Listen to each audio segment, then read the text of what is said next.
அந்திச் சூரியனும் கொன்றில் சாய மேகம் வந்து கச்சையாக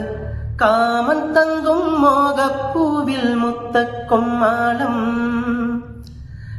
தெளிக்கும் தென்றலாய் நின்னருகில் வந்து நான் சேலை நதி ஓரமாய் நீந்தி விளையாடவா முத்தத்தாலே பெண்ணே சேலை நீவேன் கண்ணே பாயாகும் அடி சொல்லாதே பஞ்சனை புதையல் ரகசியமே செம்பூவே பூவே உன் மேகம் நான்